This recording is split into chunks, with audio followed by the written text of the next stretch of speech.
Përshëndetje nderuar teleshikues, do të jemi së bashku me lajmet këtu në televizionin Skan.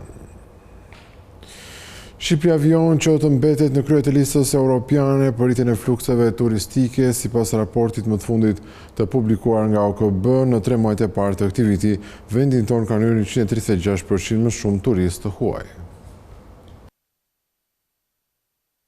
Edhe në 3 muajorin e parë të 2025-s, Shqipëria është renditur e para në Evropë për sa i përket mbërritjeve ndërkombëtare të turistëve.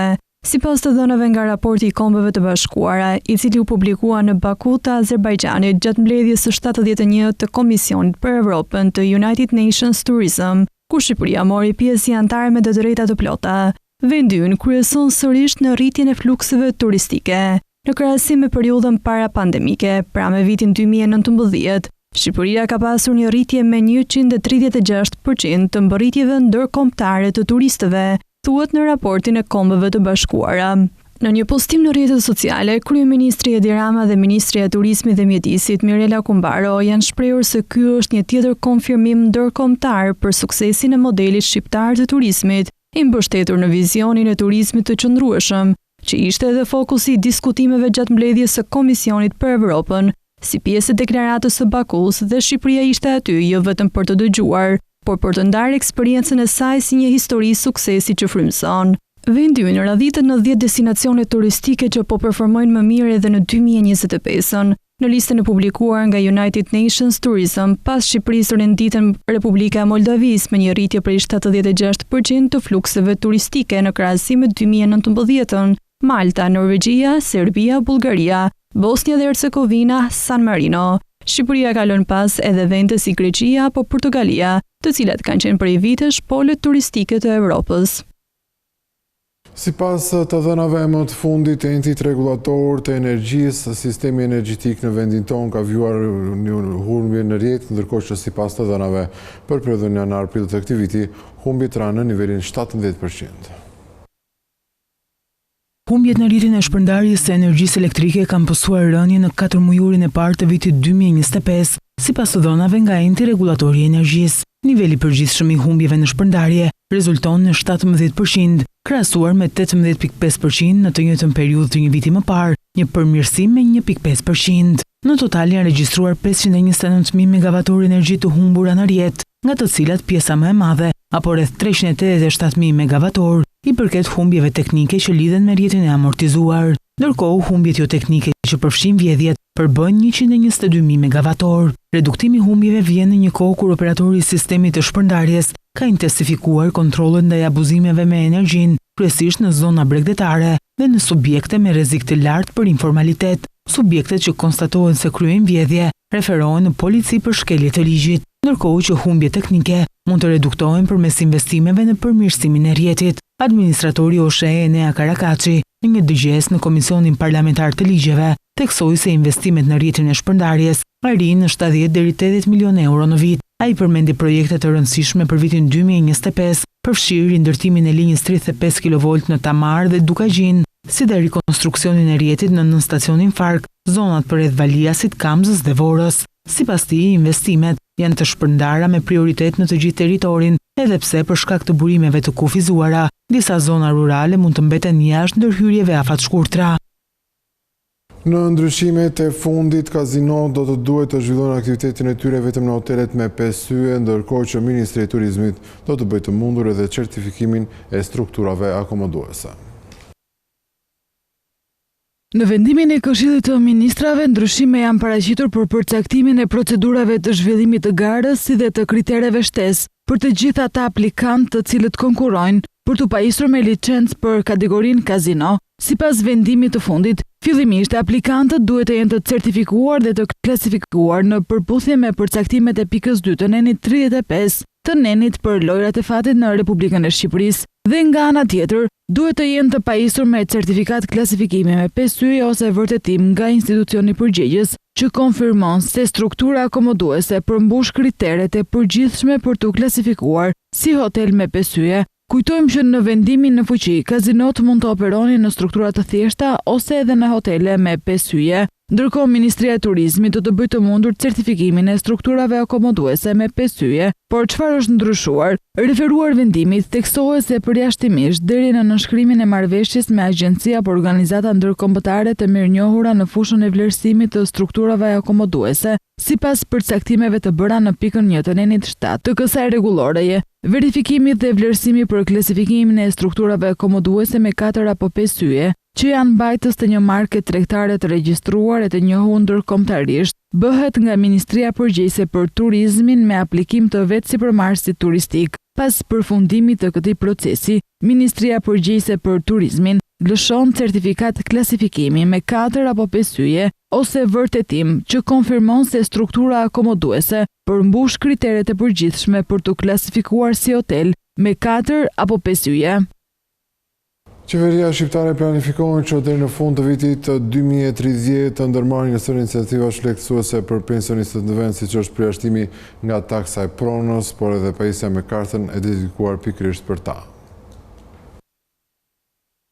Me qëllim reduktimin e varfërisë për të moshuarit, qeveria planifikon të krijojë lehtësi fiskale, të tilla si përjashtimi nga taksa e pasurive të patundshme të pronarëve të moshuar. Në dokumentin e planit të moshimit 2025-2030 të miratuar së fundmi nga qeveria, thuhet se kjo vlen për taksat që vendosen për shtëpitë e banimit, tokën apo ullinjtë e vreshtat në zonat rurale, apo në rastet e apartamenteve, shtëpive në bregdet apo zona malore, të cilat mund të përdoren si Airbnb dhe shfrytëzohen për përfitime personale, me qëllim rritjen e të ardhurave dhe reduktimin e varfërisë kur pronarët janë individë të moshës 60+. Nga përjashtimi i taksës mbi pronën do të përfitojnë 100% e pensionistëve që marrin pension social apo minimal, të cilët do të përfshihen në listën e klientit në nevojë. Nga ana tjetër parashikohet që deri në vitin 2030 të gjithë pensionistët të përfitojnë kartën e të moshuarit nga pushteti lokal. Lëshimi i kartës së pensionistit nga të 61 bashkitë do të mundësojë përfitimin e transportit publik falas, heqjen e detyrimeve si taksa e pushtetit vendor për të moshuarit dhe lehtësira të tjera në strehim apo shërbime.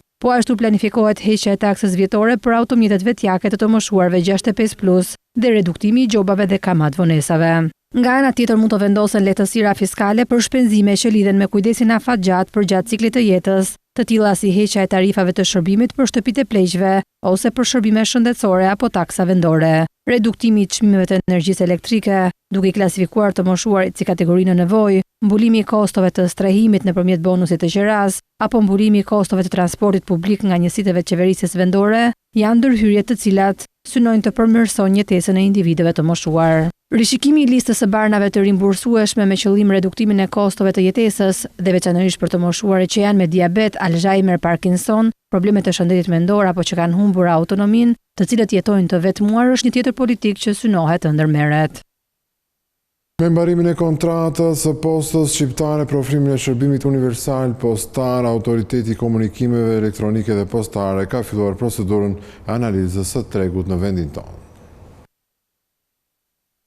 Autoriteti i Komunikimeve Elektronike dhe Postare po shqyrton mundësinë që shërbimi universal në Shqipëri të mos ofrohet vetëm nga Posta Shqiptare, por edhe nga operatorë të tjerë. Shërbimi universal postar është një minimum i përcaktuar shërbimesh të një cilësie të caktuar dhe me çmime të përballueshme, i mundshëm për të gjithë qytetarët në territorin e vendit, pavarësisht nga vendodhja gjeografike. Në këtë shërbim përfshihet shpërndarja e objekteve postare si letrat, paketat e vogla, karta postare, cekogramet, ftesat, komunikimet dhe lajmërimet gjyqësore. Posta Shqiptare është i vetmi ofrues i shërbimit universal në Shqipëri.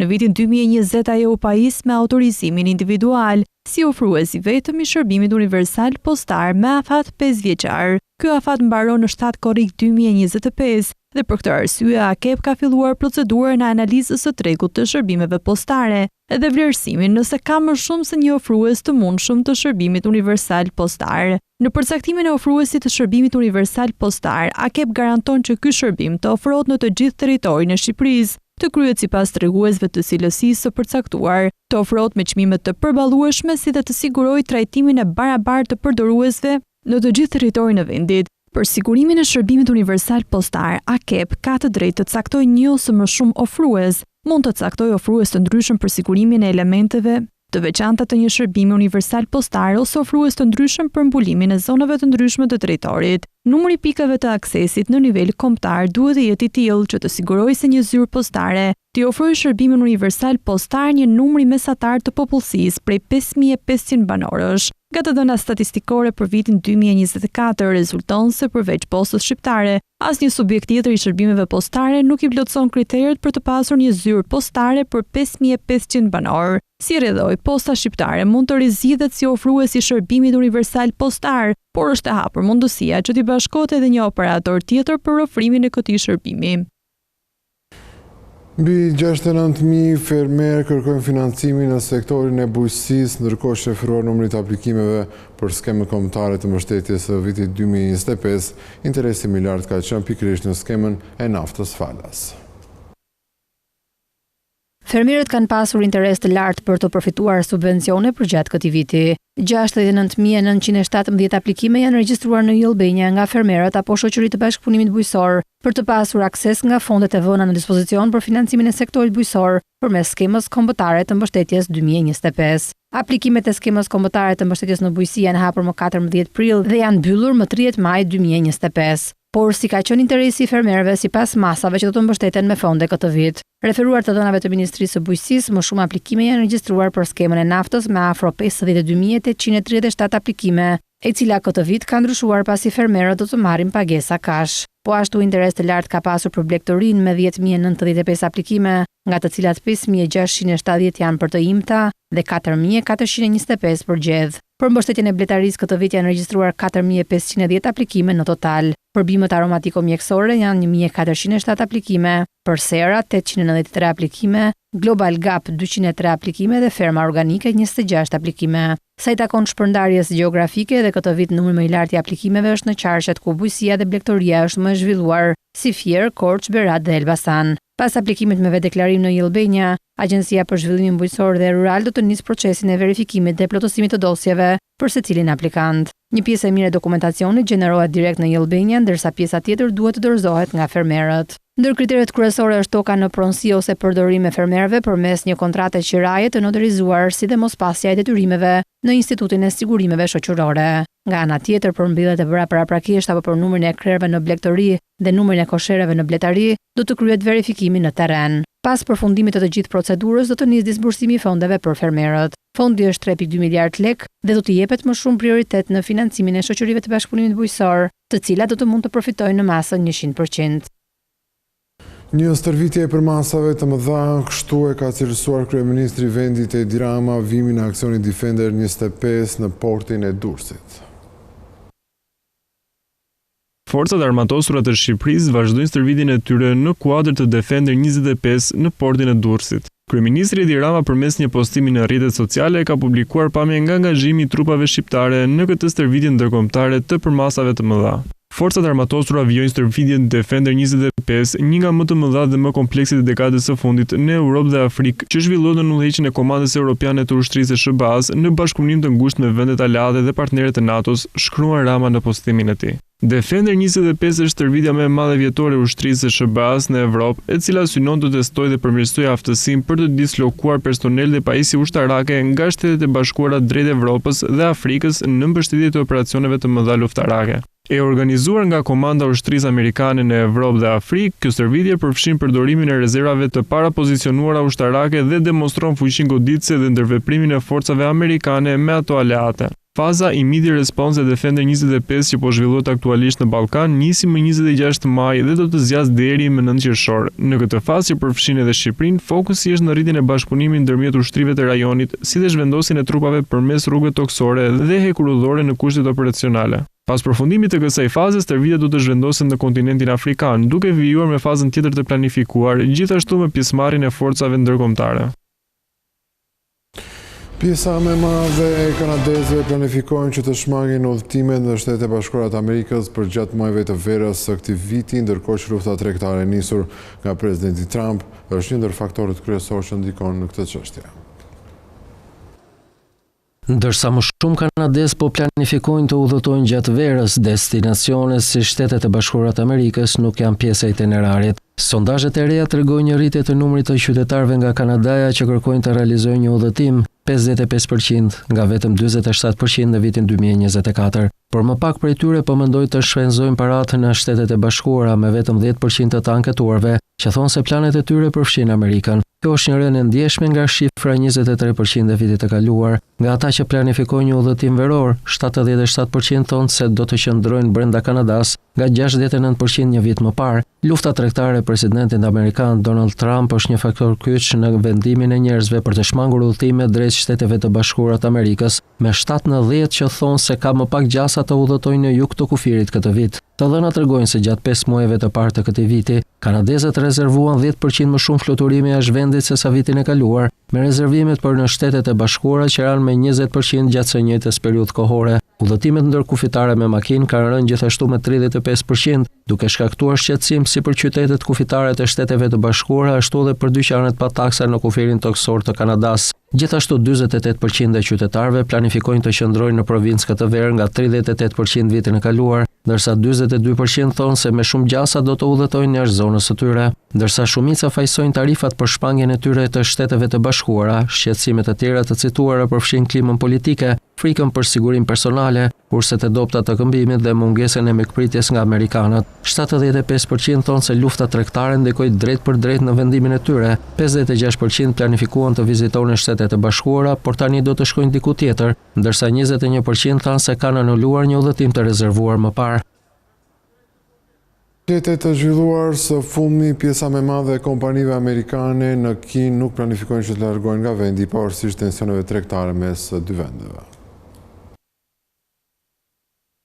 Shumica e kompanive amerikane në Kinë nuk planifikojnë të largohen nga vendi pavarësisht sfidave të paraqitura nga tarifat, sipas një ankete nga Dhoma Amerikane e Tregtisë në vendin aziatik. Një rëmpushim 90 ditori arritur në Gjenev muajin e kaluar po ndiqet me kujdes nga firmat amerikane në Kinë, me 21% që thonë se do të zhvendosin më shumë prodhim dhe shitje në shtetin aziatik nëse tarifat amerikane do të rriten përsëri. Sipas anketës së Dhomës Amerikane të Tregtisë me 112 kompani, 13% pritet të zhvendosin prodhimin nga Kina në vendet e tjera në atë skenar, ndërsa 41% nuk do të bënin ndryshime të rëndësishme. Dhoma Amerikane e Tregtisë nuk zbuloi emrat e kompanive që u përgjigjen anketës së 23 deri në 28 maj. Antarët e dhomës përfshin një gamë të gjerë korporatash, si ku disa janë nga markat më të mëdha amerikane, Microsoft dhe Coca-Cola. Asnjë anketuar nuk tha se do ta zhvendoste prodhimin përsëri në Shtetet e Bashkuara nëse tarifat do të riktheshin në nivelet e mëparshme, të cilat përfshinin norma për 145% për shumë importe nga Kina. Rreth 11% raportuan se kishin para anulime kontratash ose porosish nga partnerë dhe klientë vendas,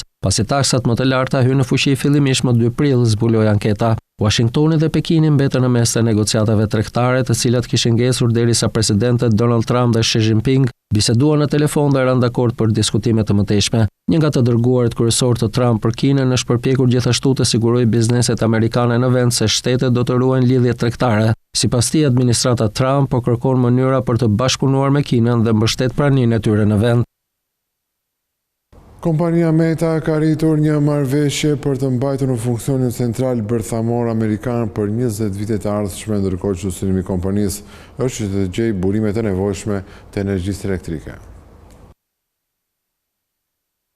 Meta njoftoi se ka arritur një marrëveshje për të mbajtur një reaktor bërthamor të një kompanie amerikane të shërbimeve në Illinois në funksion për 20 vite. Marrëveshja e Meta me Constellation Energy është e para e kompanisë së rrjeteve sociale me një central bërthamor. Kompani të tjera të mëdha teknologjike po kërkojnë të sigurojnë energji elektrike, ndërsa kërkesa në Shtetet e Bashkuara të Amerikës rritet ndjeshëm, pjesërisht për shkak të nevojave të inteligjencës artificiale. Google ka arritur marrëveshje për të furnizuar qendrat e të dhënave me energji bërthamore nëpërmjet 6 reaktorësh të vegjël të ndërtuar nga një kompani e shërbimeve në Kaliforni. Kontrata e ngjashme e Microsoft do të rijapë centralin bërthamor 3 Mile Island, vendin e aksidentit më të rëndë bërthamor në historinë e Shteteve të Bashkuara të Amerikës. Illinois do të ndihmojë në subvencionimin e centralit bërthamor të Constellation Energy me një program kreditimi me emetime zero të financuar nga taksa paguesit. Ky program ska do në vitin 2027, kur Meta do të nisë mbështetjen e termocentralit me një shumë të papërcaktuar parash për të ndihmuar me operacionet. Marrëveshja i lejon Constellation të zgjerojë qendrën e energjisë Clinton, që ka një kapacitet prej 1121 megawattësh me 30 megawatt të tjerë. Termocentrali furnizon me energji ekuivalente në rreth 800.000 shtëpive amerikane. Clinton filloi operimet në vitin 1987 dhe vitin e kaluar Constellation aplikoi në Komisionin Rregullator Bërthamor për të rinovuar licencën e saj deri në vitin 2047. Marrëveshja mund të shërbejë si model për kompanitë e tjera të mëdha të teknologjisë për të mbështetur energjinë ekzistuese bërthamore, ndërsa përpiqen të zgjerojnë investimet për inteligjencën artificiale dhe qendrat e të dhënave. Emetimet indirekte të karbonit nga kompanitë kryesore të teknologjisë u rritën me 150% për gjatë të 3 viteve të fundit, ndërkohë që zgjerimi i inteligjencës artificiale luan edhe rolin kryesor në rritjen e këtyre shifrave. Emetimet indirekte të karbonit nga operacionet e 4 prej kompanive kryesore të teknologjisë të fokusuara tek inteligjenca artificiale u rritën mesatarisht me 150% në periudhën 2020-2023. Kjo ka ardhur për shkak të kërkesës së lartë për energji që kanë qendrat e të dhënave, theksoi një raport i fundit i Kombeve të Bashkuara. Përdorimi i inteligjencës artificiale nga Amazon, Microsoft, Alphabet dhe Meta rriti ndjeshëm emetimet indirekte globale. Emetimet indirekte përfshin ato të gjeneruara nga energjia elektrike e blerë, avulli, procesi i ngrohjes dhe ftohjes që realizohet nga një kompani. Emetimet operative të karbonit të Amazon u rritën më shumë me 182% në vitin 2023, krahasuar me 3 vite më parë, ndjekur nga Microsoft me 155%, Meta me 145% dhe Alphabet me 138%. Meta, që zotëron Facebook dhe WhatsApp, ka deklaruar se po punon për të zvogëluar emetimet, energjinë dhe ujin e përdorur për të furnizuar me energji qendrat e saj të të dhënave, ndërsa Amazon tha se synon të investojë në projekte të reja pa karbon, duke përfshirë energjinë bërthamore dhe të rinovueshme. Microsoft theksoi në raportin e vet të qëndrueshmërisë se kishte dyfishuar shkallën e kursimit të energjisë vitin e kaluar dhe po kalon drejt modeleve të ftohjes së lëngshme në nivele qipesh në vend të sistemeve tradicionale për të reduktuar sasinë e energjisë së nevojshme. Ndërsa investimet për inteligjencën artificiale rriten, emetimet e karbonit nga këto sisteme parashikohen të arrijnë deri në 102.6 milion ton ekuivalent dioksid karboni në vit, thuhet në raport. Qendrat e të dhënave mund të ushtrojnë gjithashtu presion mbi infrastrukturën ekzistuese të energjisë. Përdorimi i energjisë elektrike nga këto qendra po rritet 4 herë më shpejt se zgjerimi i konsumit të përgjithshëm, zbuloi raporti. Në fund të këtij edicioni ju kujtoj se për më tepër informacion ju mund të klikoni edhe në faqen tonë të internetit skantv.al, ku do të gjeni gjithçka mbi ekonominë, bankat, sigurimet, tregjet financiare të tjerë. Gjithashtu mund të na gjeni edhe në Facebook, Instagram, YouTube dhe LinkedIn. Këtu kemi përfunduar, unë ju falenderoj për vëmendjen, bashkë mirupafshim.